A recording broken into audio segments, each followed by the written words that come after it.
hopefully you will find our next speaker equally engaging. And let me introduce him by way of another story. And this is a story about the power of advertising. It's told about Frank Winfield Woolworth, who was the founder of the famed Five and Dime chain. Woolworth opened his first discount store in Utica, New York in 1879, but it actually failed within weeks. It was some months later in Lancaster, Pennsylvania, that he opened his second.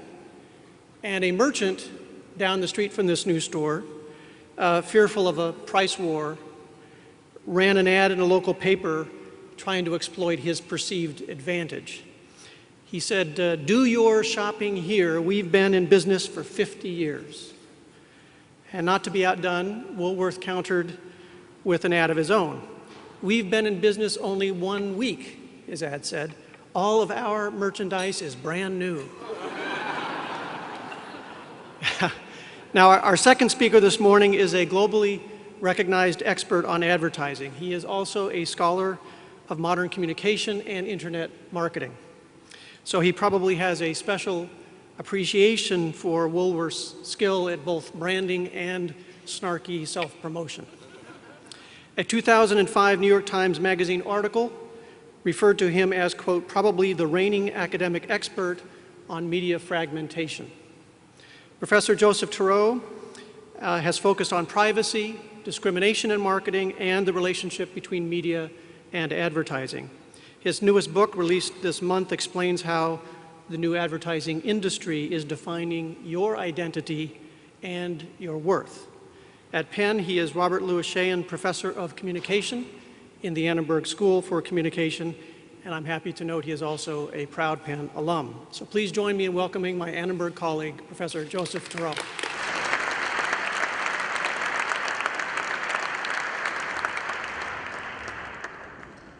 Thank you very much. I appreciate being here. I haven't spoken to this many people in a long time. And at Penn, we don't have, I'm told, a large enough lecture hall to fit this many people, maybe Franklin Field.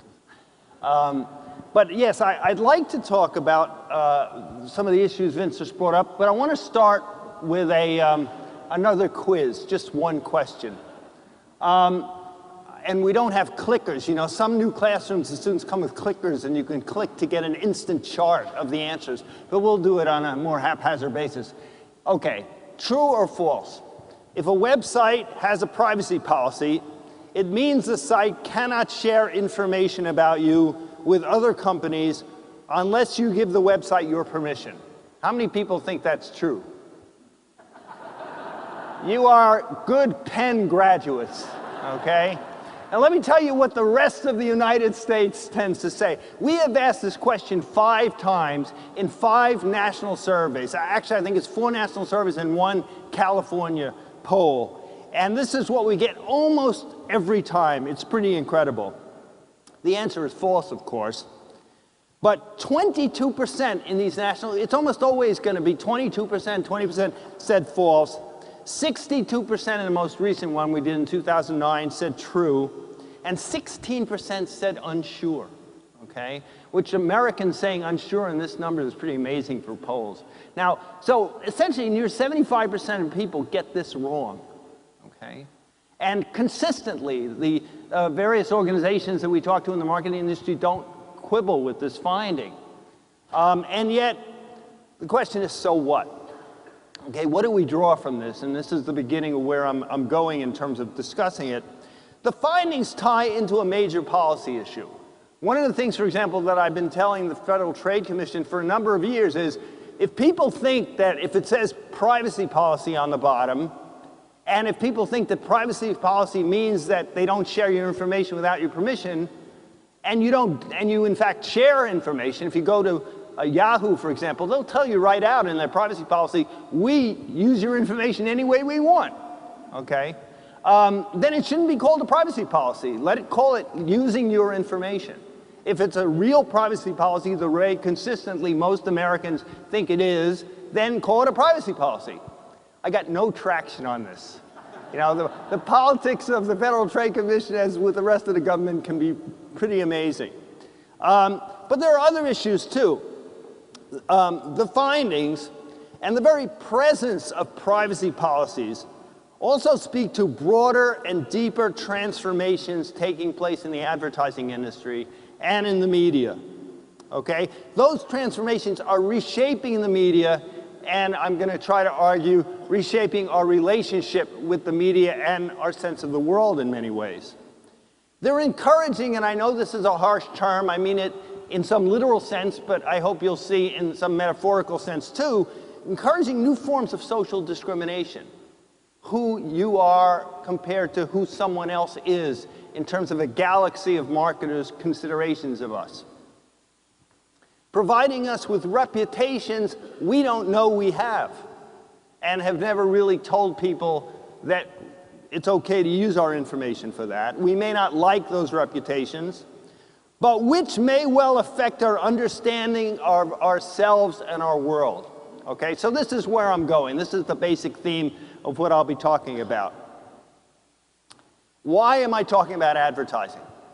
Well, you know, advertising is so much a part of our lives. If you even think of the number of ads you see in the morning or hear, or, you know, from the moment you get up to the moment you reach your office, it's amazing. People have actually quantified that. It's in the thousands. It's amazing someone could try to count this stuff.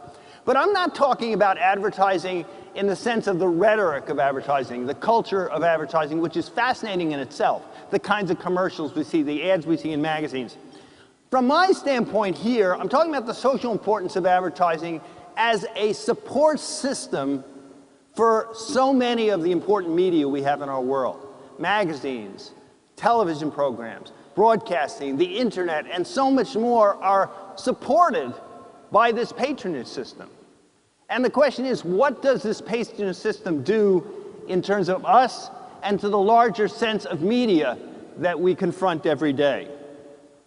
And that gets to a term that I don't know how many people who don't work in the business of advertising here know, and that's media buying. Media buying is really a simple activity conceptually, and it has to go on if advertising exists. Basically, it simply means a company that buys time or space for its client in a particular magazine, on a radio station, on a television station, network. And this goes on all the time. The thing about it is that it's been changing drastically. If you look at this very basic set of boxes, which I drew in a very basic set of ways, this was the way it was before 1985. You had ad agency planners and buyers working with rating companies and publishers, and the word publisher is changing drastically today, but basically it could be a magazine company, it could be a network, anybody who creates and distributes material, and clients like Procter & Gamble. They would work together to figure out what were the best outlets to put their ads, and they would pay for it. Okay? Pretty straightforward. In fact, it was so straightforward that the joke in the advertising industry was that people who started in media buying were at the lowest point in the business. Basically, they got kind of English majors and women back in the 60s to work in these places, and they did very basic bureaucratic work.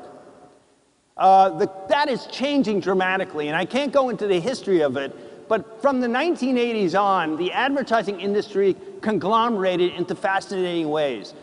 These are companies that are incredibly powerful in terms of the media that we see, particularly the ads, but also the support that they present to media. You may not have even heard of them. Publicis, WPP, Publicis is based in Paris, WPP in London, Omnicom, Interpublic in New York, and Aegis and Havas are media buying firms specifically. Okay? This is what we have today compared to that little box I was setting up before. If you look at and this is just for what's called the display advertising universe in the, on the internet, okay? So for example, here is the advertiser, here's the publisher and the audience. These are a number of different types of companies that are interacting simply to help these guys reach these guys through these guys, okay? And most of these companies won't be around in 5 years. The big ones, the conglomerates I mentioned earlier, run through some of these companies. They own some, but there are entrepreneur firms all over the place. And what are they doing? Essentially, what they're trying to do is, together with data companies and marketers, they're working with media firms, publishers, toward the goal of labeling individual consumers, often anonymously, with demographic, lifestyle, social, and other characteristics as a result of tracking their behavior across digital media. It's not just the internet, as I'll talk about. I'll talk about mobile devices, tablets, and other things like that. And it's not, I showed you display advertising. Display advertising is the area that has to do with banner ads you see and large ads like when you go to NewYorkTimes.com. But this is a company, and you may be interested in this, a venture capital firm who's made maps of different universes of groups that work with advertisers to help try to understand the landscape. So for example, there's a social media and a commerce and even a gaming landscape. You can actually buy people through games, individual types of people who are playing various kinds of game at a particular moment. If anyone's interested, this is the website you can go to look at the map. We could spend an hour on each one of them talking about how they work. Now, I'm calling the next slide the Daily Me versus the Daily You. Part of it has to do with a book that I have coming out called The Daily You. But that's not the only reason I chose the title. There was in 1994, Nicholas Negroponte from MIT had a book come out called, that was about being digital, that was about the new media world. And his argument in that book is that we are going to have enormous power in this new media environment, that we will be able to choose the world in which we live, the kind of content we get, the kind of news that we get. And I'm not saying that's totally incorrect. In fact, it's amazing how much power we have. You can walk into an appliance store today and you can, at the moment, look on your mobile device to see how much competition there is, decide what to buy, and then bargain with the clerk based on what you see on your phone. And there's a lot of other ways that we can talk about power. So I'm not saying by any means that the internet and the digital world in general doesn't give us power, but I'm arguing too that under the hood, the kinds of dynamics I'm discussing with respect to these companies out there are changing the way we are looked at without even knowing it. There's an emphasis on consumer power, as I've just suggested, but at the same time, marketers are reintegrating their power, saying we have to figure out what's going on here through targeting and through what are now called paid media, owned media, earned media. Paid media are basic advertising. Owned media are websites by companies that make you want to go there, perhaps link to it. Earned media is what used to be called public relations. And these areas together are working behind the scenes for data collection, sharing, management, aggregation, and use. Let me give you one example. This is from a company called Acxiom. Acxiom is a major marketing services company that essentially markets data, sometimes anonymously, sometimes very much with the name of the person. And what they're doing here, as you can see, this is just, you can go online to find this catalog. Okay, I don't know why they do this. It's kind of weird when you think about it. But they will tell you what they sell about you. You can, for example, get a group of people who have what's called a diabetic focus, a cholesterol focus, an orthopedic focus. You can get people who have different types of vacations. You can aggregate these people, and you can find them online with cookies and find them offline in other ways. And Acxiom is just one company that is doing this. They're increasingly varied, the kinds of things that you can see on this one page only, the kinds of data you get. Increasingly persistent. Don't believe the idea that if you get rid of your cookies, that's it, you know, fine, you're in good shape. There are lots of ways to keep track of you. Okay? And more, and this is really quite fascinating, it's being done in real time. So for example, I can buy an 18 to 24-year-old woman looking for a baby carriage while she is going into a particular website. Okay, thousands of such. In other words, companies now are allowing you to purchase people as they go into particular areas, in real time, in nanoseconds, making those decisions. And they'll say, well, it's anonymous, so what's the difference? The point I'm trying to make here is anonymity becomes kind of irrelevant if you're being tracked, if your world is online, and the kinds of decisions that are made about you are based on your number continually across a variety of sites. It doesn't matter whether they know your name because they have so much other data about you. All right, and related to that is a concept I call the long click, which is sort of the holy grail of all of this. And what it is how can we figure out, and this is, we're in the beginning of a world here. I don't want to make you think that we're at the end or even the middle. This is the beginning of a century-long activity toward what I'm talking about. So the long click is the idea that you start searching for something online, offline, like a car, and as you move through the process, companies are trying to iterating how you're doing it, and when you make that last swipe of the credit card, they can figure out how you got to that point and how much does that click work. It's even on television. A lot of what we're talking about now is on the internet, but the internet is sort of like the Spanish Civil War of the new world, because they're trying out all these technologies. But for example, a company called Visible World has the capacity to layer commercials. You get a different commercial depending on the kind of household you are, and it gets sent to you based on what they know about you. The idea here too is that there are reputation silos being created through persistence. You may be very different than someone else, and these ideas get carried across to the way different companies treat you. I give examples about discount coupons, which is a large part of what happens now on the web and elsewhere, particularly this time of year. But a lot of times people don't identify with discount coupons. So I find this example, particularly my colleagues, really works well, which is this idea. Let's say you're applying to, and this can work, I don't know for sure that it does, but I'm just giving you an example that is certainly, if I were working in an airline, this is what I would do from that standpoint. Okay, let's say, when you go on an airline site and you're purchasing a ticket, you get to buy a seat, okay? You choose a seat. Well, it's very easy for the airline, particularly if you have a frequent flyer card, to know what seats you like, and for example, what seats my wife likes. Based on that, they can show you a very different plane.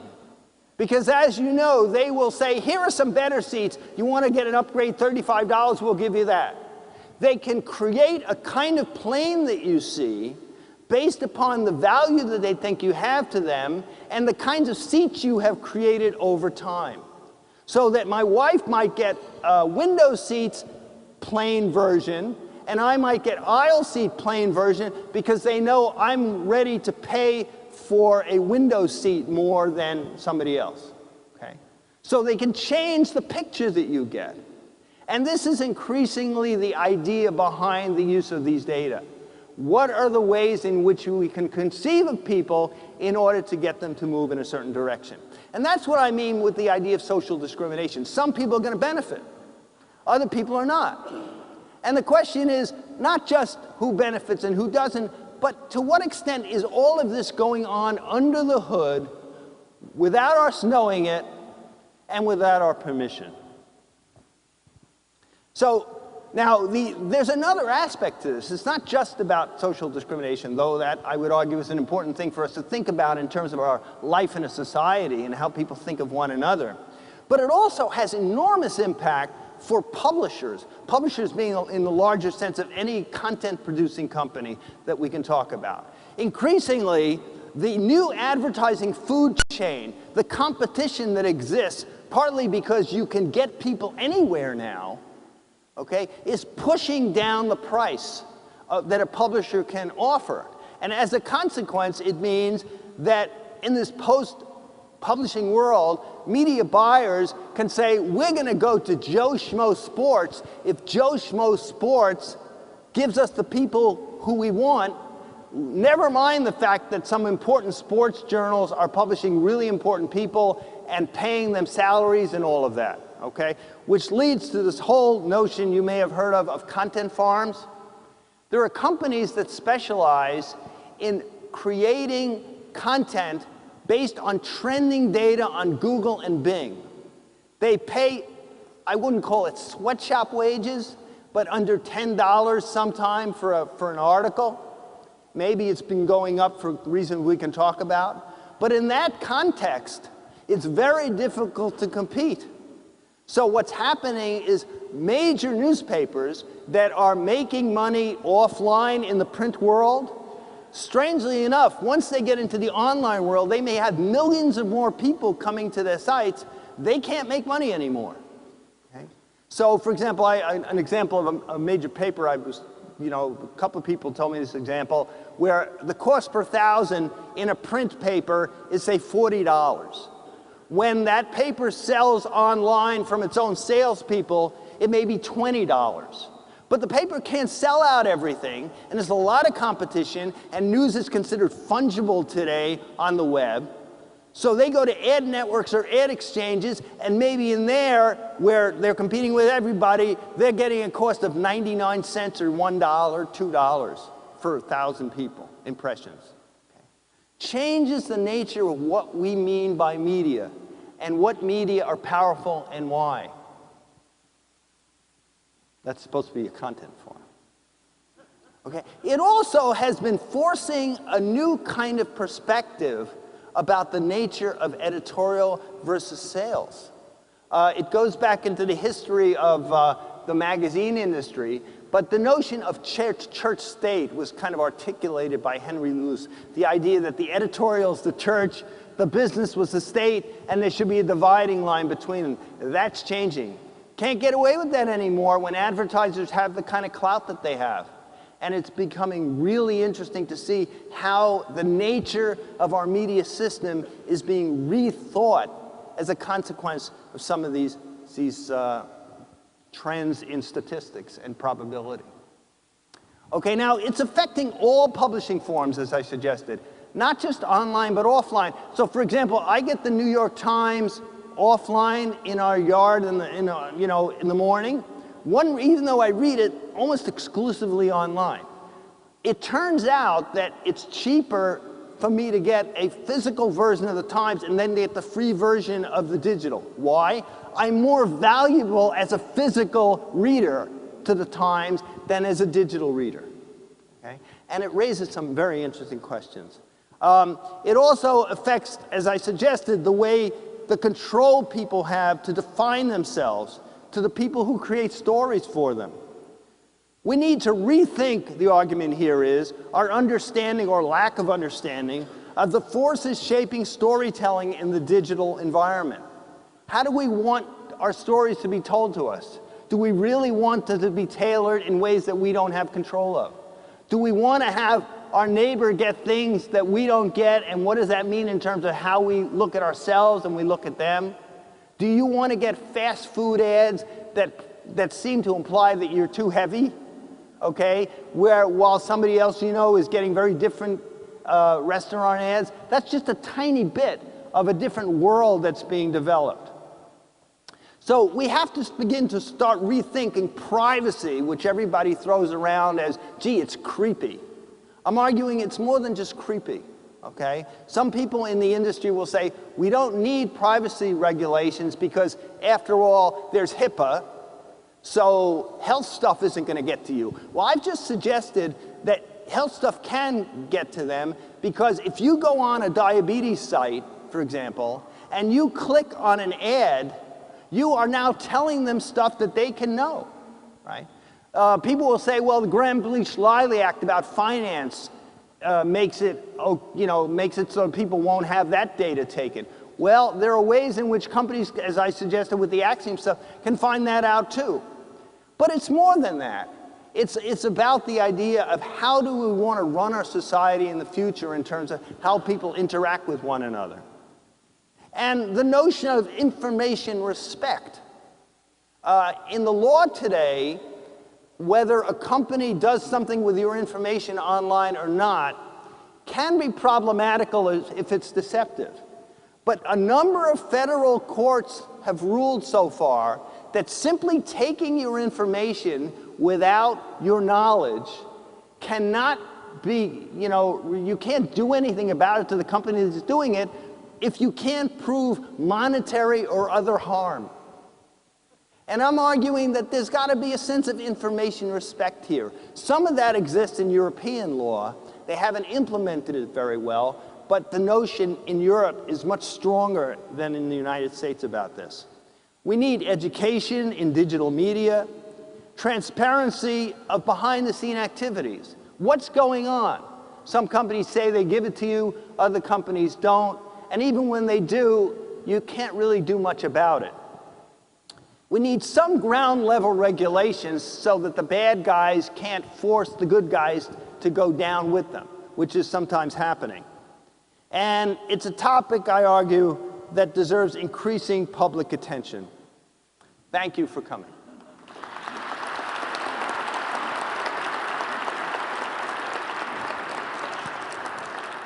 Thank you, and I know Professor Turow would be happy to take questions. And we have microphones coming to you over here in the center of the room. And again, if you could let us know who you are when you ask a question, that would be terrific. Lisa Gottesman. Recently there was an article from Trevor Eckert, a tech guy that has exposed a company called Carrier IQ on the Android operating system smartphones that tracks every key that you put in your phone and sends it to the mobile phone companies. Is this going to be accepted? Is it? It seems right in line with what you're talking about. It'll be, yes, it's come out in the last couple of days, and I actually watched a video yesterday showing how that works. It's pretty persuasive. The company so far has denied that they're really doing a lot with those data, and even denying that they're tracking what keystrokes you're making in phone calls. But I agree, this is exactly the kind of stuff you're talking about. As I said, we're at the very beginning. And the need to scarf up data. Facebook, for example, you may not know this, but even if you set your privacy settings very high with Facebook, Facebook still accepts the idea that it can use your data any way it wants as long as it's anonymous. So all of the things you're doing on Facebook get audited by Facebook, get cleaned in terms of name, because Facebook is serving the ads, not the advertisers. But everything I talked about in terms of social discrimination works that way. So this is considered legal? It's absolutely, well, we'll see about the IQ company. Some people will try to prove that it's not, I'm sure. But for example, everything I just discussed with Facebook is absolutely legal. And it's quite possible that the operating system there is legal too. You can't get rid of it, which is really interesting. Yes? Neil Braun. So I'm wondering about the implications for content production. Yeah, I think you would. Feature film business and network television, despite the fragmentation of audience, still are the media that can best afford high production value content.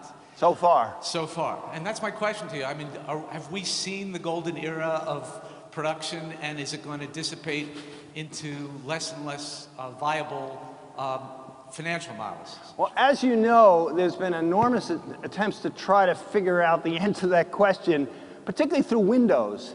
You know, moving things along through Hulu and other places, but there are a lot of problems with that too. I think that it's a very interesting and important question. I think a couple of things. One, what is happening on the internet today is going to be ported over to television in a few years. I have no doubt.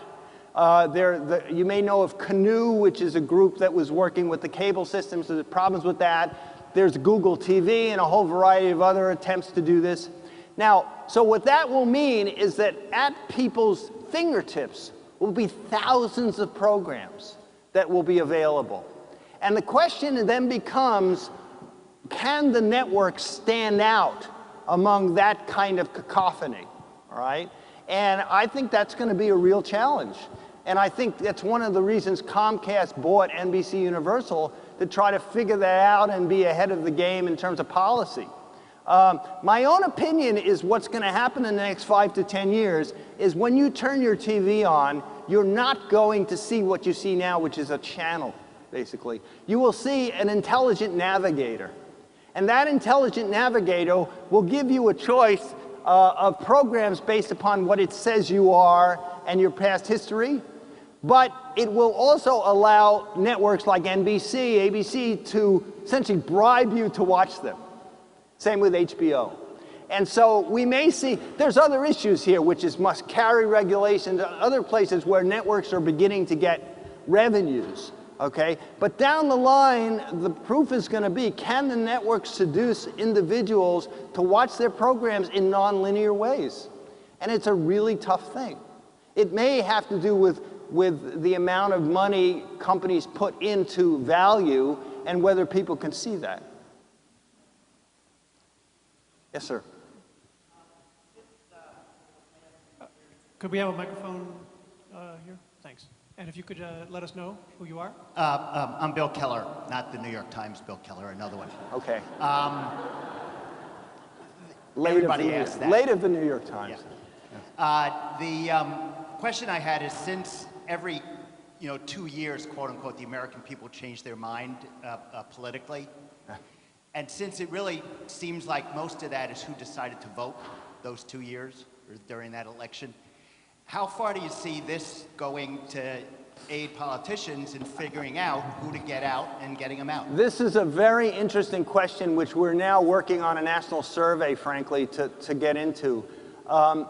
That is, we, meaning Michael De La Carpini and I, and some graduate students. The story of how the digital media world has been used by politicians is both fascinating and undercovered. Politicians are trying to, companies specifically that deal with political marketing are trying to figure out how to use the kinds of things I've talked about specifically for these purposes.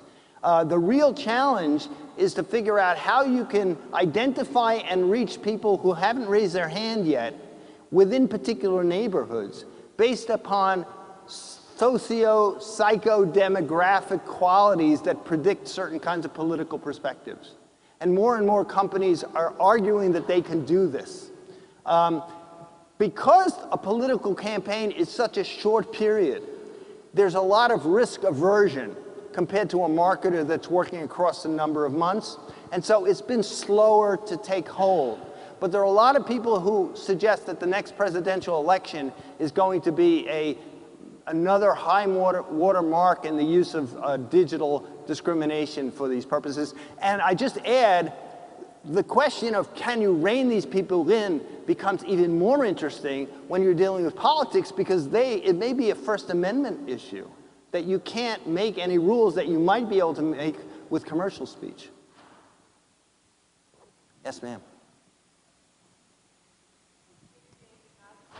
Again, we have a microphone coming. Sorry, my name is Esther Fine. Isn't the bigger danger not so much whether or not somebody can track the fact that I went on Bergdorf's and looked at shoes, and therefore now Neiman Marcus and Nordstrom and everybody else is sending me their shoe ads via my choices. But if I go on and I look up some healthcare issue, and then suddenly you're being bombarded with not so cutting edge, but really marginalized visions of what causes various healthcare problems, or you have people believing that certain drugs are going to solve their problems because somebody cottons on to the fact that you've looked up breast cancer, you've looked up autism, and so suddenly you're being directed and then being kind of taken into this netherworld, as opposed to whether or not Zappos now has my Yeah, well, I think you're right at this point in time. What I'm suggesting, though, that as we move forward, and you're right, I mean, this is very concerning. I've been getting a lot of ads recently that have to do with my age, and it's very disconcerting, you know. It is. It's, you know, you just wonder, where did they get this about me? Or you get a little paranoid. Amazon sent me an ad for Schubert. And I'd been listening to a lot of Mozart on my Rhapsody player recently. And I thought, does Rhapsody have any relationship to Amazon in terms of selling the data? For example, Pandora sells data, and Amazon is becoming a real font of selling data. So you get crazy about this if you think about it too much. But what I was also suggesting is we're at the beginning of the era, so in 5 years, it's not just about ads, or 5 to 10 years, it's about will you get different stories written for you in a mass customization way based upon what they know about the profile of your family in a health standpoint, okay? So that the stories that you see, you confront, or maybe you can get on TV, are pitched to you based upon what they know about the profile of health in your family, and maybe about your kind of health care that you belong to, right? And this is not crazy, because as I was just suggesting before, you can have a situation where a political candidate will send you an ad you click on that ad and you go to a particular part of that website that's tailored for people like you and their political perspectives, and pushed to the back may be stuff that you may not agree with, and therefore you don't know much about what the candidate thinks about that. So these are issues that go far beyond coupons. Ads and marketing are the first stage of this, but it has potential to go far beyond it. We have time for 2 more questions. Maybe here in the center, if we could bring a microphone over. Hi, my name is Evan Jensen. I'm a Penn person, but I'm a spouse of a Penn person. Oh. My question is concerned the credit reporting companies and how that fits into this new age. Well, they're not allowed to specifically give out directly things about you, but there's a company called Rapleaf, for example. Now, they may have changed their operating procedures recently. I can't say for sure, but certainly a couple of years ago. What Rapleaf, which still exists, was selling, among the things it was selling, because they look at social media interactions, they were selling your chances of paying back mortgage based upon whether your friends pay back their mortgage well. In other words, the social relationships as they relate to monetary interactions. Recently, some of the guidelines of the what's called the Digital Something Alliance seem to imply, and the Federal Trade Commission seem to imply that that shouldn't happen anymore. But it's not clear to me Rapleaf has stopped it. I'd be interested to know. But the kinds of things you're talking about, where what people say online may affect their credit worthiness, what they do may affect their credit worthiness, in that kind of sense, I think is there's a strong potential, because companies are always looking to reduce their risk. And what you talk about, companies have gone online to find out whether people are cheating on their disability, for example. And you can look at what they're saying in a chat room and figure out whether they really do have a broken leg and are off from work for that reason. And we've all heard stories about people who don't get jobs because of things they've done in Facebook or other places. So it's not that difficult to imagine how extrapolations about your credit can be used that way. Final question, perhaps from this side of the House. Yes? Hi, Ivan Freeman. A question about regulation. What do you see as the current status of regulators to look at issues that may crop up in this domain? And do you think they have the tools currently to actually monitor this and appropriately protect the public interest? It's a very important and interesting question. I think that a couple of things. The federal government in general and some important states are worried about killing the goose that's laying the golden egg. Let's face it, I mean, the information economy is extremely important in the United States and seems to be working in ways that other things aren't. So they're wary about that. And if you talk to people in the Federal Trade Commission, which is a major entity that deals with these issues, they are very concerned about overreaching, okay? There's also a component, as I suggested earlier, of a kind of history of law regarding the notion of harm. And so the question of what is harm in this area is a very important one. If you argue that harm is simply the quantification of a person's inability to get jobs or something relating to that, then a lot of what I've discussed can be tossed away. So people in Congress are concerned, but they go back and forth in terms of this. And the whole question of how do you set the right calibration?